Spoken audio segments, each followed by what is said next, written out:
అంబటి నివాసం వద్ద తాజా పరిస్థితిని మా ప్రతినిధి చంద్రశేఖర్ ప్రత్యక్ష ప్రసారం ద్వారా అందిస్తారు. చంద్రశేఖర్. రెడీ.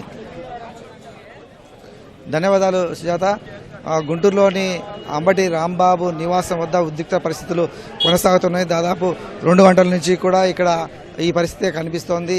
ముఖ్యమంత్రి చంద్రబాబు నాయుడును ఇంట్లోని మహిళలను ఉద్దేశించి, ఆయన కుటుంబాన్ని ఉద్దేశించి, ఆయన ఉద్దేశించి అంబటి రాంబాబు తీవ్ర పదజాలంతో దూషించారు. దీనిపైన తెలుగుదేశం పార్టీ శ్రేణులు బగ్గుమన్నాయి. ఒకసారిగా వచ్చి వారందరూ కూడా అంబటి రాంబాబు పైన చర్యలు తీసుకోవాలని డిమాండ్ చేస్తూ తమ ఆందోళన కొనసాగిస్తున్నారు. పోలీసులు దీనిపైన కేసు నమోదు చేసినప్పటికీ ఆయన అరెస్ట్ చేయలేదు. దీంతో ఒక అంబటి రాంబాబు అరెస్ట్ అయినా చేయాలి, అది ఆయన బయటకు వచ్చి క్షమాపణ చెప్పాలనేటువంటి డిమాండ్తో తెలుగుదేశం పార్టీ శ్రేణులు అందరూ కూడా భారీ స్థాయిలో ఇక్కడికి చేరుకున్నారు. మొత్తం వేలాది మంది కార్యకర్తలను కూడా వచ్చి ఇక్కడ మోహరించారు. అంబటి రాంబాబు బయటికి రావాలని చెప్పి డిమాండ్ చేస్తున్నారు. దీంతో అంబటి రాంబాబు తన పార్టీ కార్యాలయంలో తలుపులు బిడాయించుకొని కూర్చున్నటువంటి పరిస్థితి ఉంది. ఆయన కొంతమంది పార్టీ నాయకులు కార్యకర్తలతో కలిసి ఆయన కార్యాలయంలోనే లోపలే ఉన్నారు.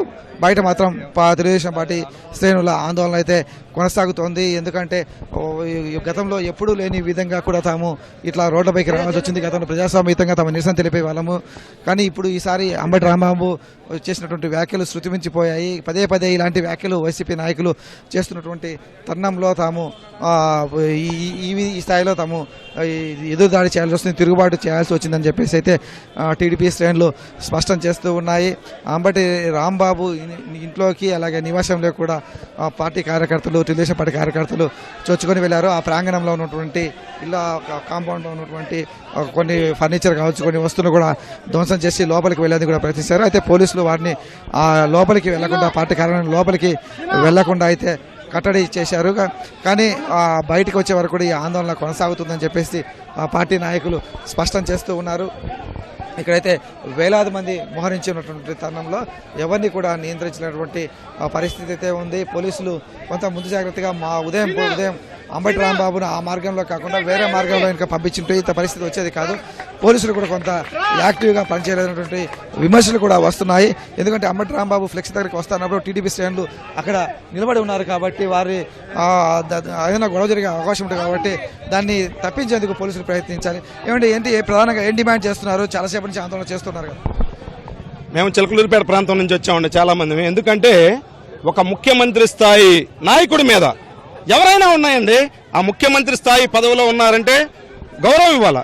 అటువంటి గౌరవం ఇవ్వకుండా ఏకవచనంతో సంబోధిస్తూ ఎక్కడా ఎటువంటి పదాలు వాడినటువంటి పదాలు వాడి ఇటువంటి దుస్థితి తెచ్చుకున్నాడు అంబటి రాంబాబు గారు. ఎందుకంటే ఆయన ఒక మాజీ మంత్రిగా చేశాడు, రాజకీయాల్లో ఉన్నాడు. రాజకీయాల్లో ఉన్న వ్యక్తి సమాజానికి ఏ విధమైన సంకేతం ఇవ్వాలండి? సమాజానికి అటువంటి వ్యక్తే ఈ విధంగా మాట్లాడితే సమాజం ఏమైపోద్ది? అందుకనే ఇటువంటి సభ్య సమాజం సిగ్గుపడేలా మాట్లాడాడు. కాబట్టి అందువల్ల వాళ్ళ కనువిప్పు కలగాలని చెప్పి కార్యకర్తలు అందరూ కూడా, కార్యకర్తలే కాదు సామాన్య ప్రజానికం కూడా వచ్చారు. ఇందులో కొంతమంది వైసీపీ వాళ్ళు కూడా ఉన్నారు. ఎందుకంటే ఈ విధంగా పోతుంటే ఈ రాష్ట్రం ఎటువైపోద్ది. అందుకనే ఇటువంటి వాటిని ఖండించాలన్న ఉద్దేశంతో ఈ కార్యక్రమం చేస్తున్నాం. ఇటువంటి కార్యక్రమం మొత్తం మీలాంటి వీడియోల ద్వారా లైవ్ వస్తుంది. ఇటువంటి కార్యక్రమాలు ఈ విధంగా జరుగుతున్నాయి కాబట్టి అటు చంద్రబాబు గారు కానీ, పవన్ కళ్యాణ్ గారు కానీ, అది ప్రభుత్వంలో ఉన్నటువంటి పెద్దలు కానీ, ప్రభుత్వ అధికారులు కూడా, డిఐజీ కానీ, ఐజీ కానీ, ఇటువంటి స్థాయి ఉన్నతాధికారులు కూడా ఇమీడియట్ గా అతని మీద చట్టపరంగా చర్యలు తీసుకోవాలి. ఇమీడియట్ గా అరెస్ట్ చేయాలి. అరెస్ట్ చేయలేదనుకోండి ఈ సమాజంలో ఉన్న వాళ్ళందరూ ఊరుకోరు. రేపు ఉదయం మళ్ళా మహిళలు వస్తారు. మహిళలందరూ వచ్చి కూడా చీపుర్లు, చెప్పు దెబ్బలతో తన్నులు కొడతారు. అటు పేరు నాయనైనా సరే, ఇటు అంబటి రాంబాబునైనా సరే, ఏ వ్యక్తినైనా సరే, ఉన్నతమైనటువంటి పదవుల్లో ఉన్న వాళ్ళని ఇష్టం వచ్చినట్టు మాట్లాడితే మాత్రం సామాన్య ప్రజానీకం సహించేది లేదు. అందుకనే ప్రభుత్వ పెద్దలు ఇమీడియట్ గా జోక్యం చేసుకోవాలి. తెల్లారేపాటికి అంబటి రాంబాబునైనా సరే, జోగి రమేష్ నైనా సరే, పేరు నాయనైనా సరే, ఎవరినైనా సరే ఇటువంటి దుర్భాషలాడిన వాళ్ళందరినీ ఇమీడియట్ గా జైల్లో పెట్టేట్టు చేయాలని నేను కోరుతున్నా. తప్పనిసరిగా అంబటి రాంబాబును అరెస్ట్ చేసే వరకు కూడా ఆందోళన కొనసాగిస్తామని చెప్తున్నారు. గతంలో ఎప్పుడు కూడా ఇలాంటి పరిస్థితి లేదు. ఇది కొనసాగుతుంటే అంబటి రాంబాబు కావచ్చు, వైసీపీ నాయకులు కావచ్చు, ఆ దుర్భాషల పర్వాన్ని అయితే వారు కొనసాగిస్తున్నారు. దానికి అడ్డుకట్ట పడాలంటే తప్పనిసరిగా ఈ స్థాయిలో రియాక్ట్ అయితే ఇంకా కాదని చెప్పి అభిప్రాయం వ్యక్తం చేస్తున్నారు. ఏంటి మీరు ఎక్కడి నుంచి వచ్చారు, ఏం చెప్తారు? సత్రపల్లి నియోజకవర్గం, సత్రపల్లి నుంచే వచ్చారండి. ఆ రోజు 5 సంవత్సరాలు అంబటి రాంబాబు గారు ఏం చేశాడో సత్రపల్లిలో ప్రజలుగా మాకు తెలుసు. అయితే గంట అరగంట అని చెప్పి సంబరాలని చెప్పి ఒక చిల్లరవాడిలాగా ఎంతో భయంకరమైన దీనస్థితికి తీసుకొచ్చాడు సత్తెనపల్లి నియోజకవర్గాన్ని. అక్కడ తంతే ఎక్కడో రేపల్లో దంతే సత్తనపల్లి వచ్చి పడ్డాడు, సత్తనపల్లిలో మేము దంతే ఇప్పుడు గుంటూరు వచ్చి పడ్డాడు. ఏ కాకి అయిపోయాడు. అయినా ఈ ఎదవకి, ఈ అంబటి రాంబాబుకి, ఈ ఆంబోజు రాంబాబుకి సిగ్గు లేదు. అన్యాయంగా ఒక మంచి వ్యక్తిని ఈ ఆంధ్రప్రదేశ్ని నాశనం చేసిన ఈ నా కొడుకులందరూ కలిసి ఈ చంద్రబాబు నాయుడు గారు ఎక్కడెక్కడో తిరిగి మమ్మల్ని బాగు చేయాలి, మన ఆంధ్రప్రదేశ్ని మనం బాగు చేసుకోవాలని చెప్పి తిరుగుతూ ఉంటే అన్యాయంగా అనుచితంగా వాళ్ళ ఫ్యామిలీని లంజా కొడక అని చెప్పి వాళ్ళ తల్లిని అందరినీ తిట్టాడు. వీడు ఘోరమైన అవమానాన్ని ఈరోజు మాకు చేశాడు. చంద్రబాబు నాయుడు గారికి మేము సపోర్ట్ గా నిలబడుతున్నాము. సత్తెనపల్లి నియోజకవర్గం తరపు నుంచి వాడిని ఎప్పటికీ వదిలే ప్రసక్తే లేదు. వాడు వచ్చి చంద్రబాబు నాయుడు గారి బూట్లు నాకి క్షమాపణ చెప్పేదాకా వాడి ఇంటిని చుట్టుముట్టి ఇక్కడి నుంచి కదిలే ప్రసక్తే లేదని చెప్పి వివరిస్తున్నాం. ఇది తప్పనిసరిగా చాలా ఆగ్రహంగా ఉన్నారు అందరూ కూడా.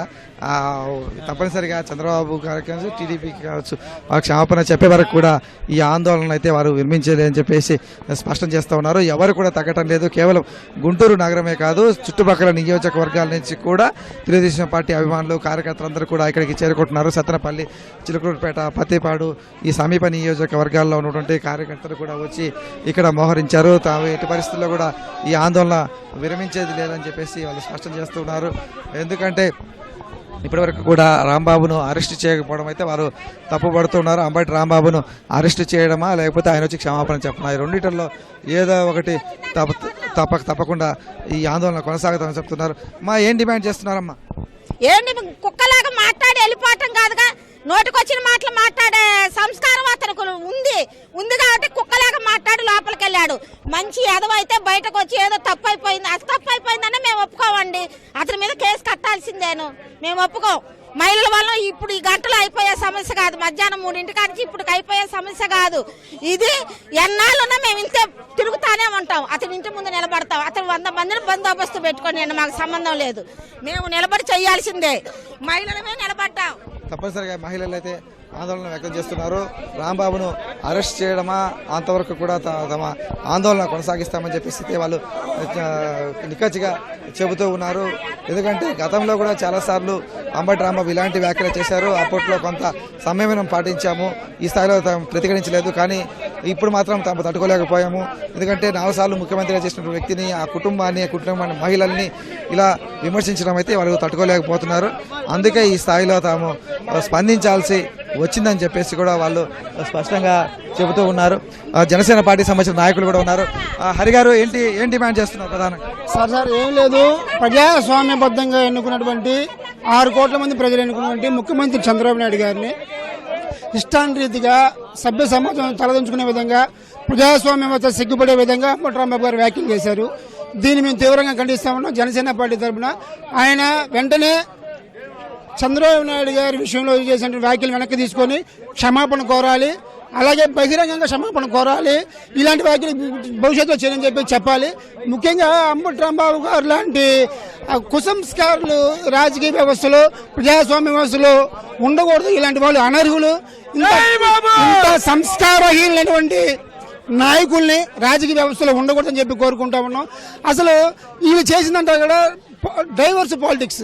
ఎందుకంటే 2019 నుంచి 2024 వరకు తిరుపతి లక్ష్యంగా హిందూయిజాన్ని దెబ్బతినే విధంగా, ఆధ్యాత్మికతని దెబ్బతీసే విధంగా 20 కోట్ల లడ్డూల్ని కేవలం నెయ్యి కాదు, చుక్క పాలు వాడకుండా, గిన్నె వెన్న వాడకుండా 20 కోట్ల లడ్డూలు తయారు చేసి విషతుల్యమైనటువంటి రసాయనాలతో లడ్డూలు తయారు చేసినటువంటి ఈ వైసీపీ ప్రభుత్వం మన రాష్ట్రంలో కాదు, దేశంలోనే కాదు, ప్రపంచంలో ఉన్నటువంటి హిందువులందరూ మనోభావాలు దెబ్బతీశారు.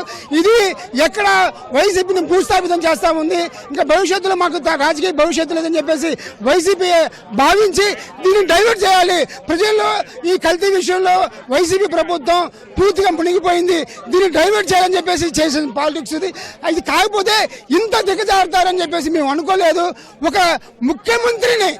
ముఖ్యమంత్రి స్థాయిలో 6 కోట్ల మంది ఎన్నుకున్నటువంటి ముఖ్యమంత్రిని ఆయన వ్యక్తిగతంగానే కాకుండా వాళ్ళ అమ్మగారిని కూడా తిట్టాడంటే ఇంత కుసంస్కారమైనటువంటి అంబటి రాంబాబు రాజకీయాల్లో ఉండకూడదు. యుద్ధ ప్రాతిపదికన అతను క్షమాపణ చెప్పాలి. నేలకి ముక్కు రాసి క్షమాపణ చెప్పాలి. ముందు అరెస్ట్ చేయాలి. ప్రజాస్వామ్యబద్ధంగా డిమాండ్.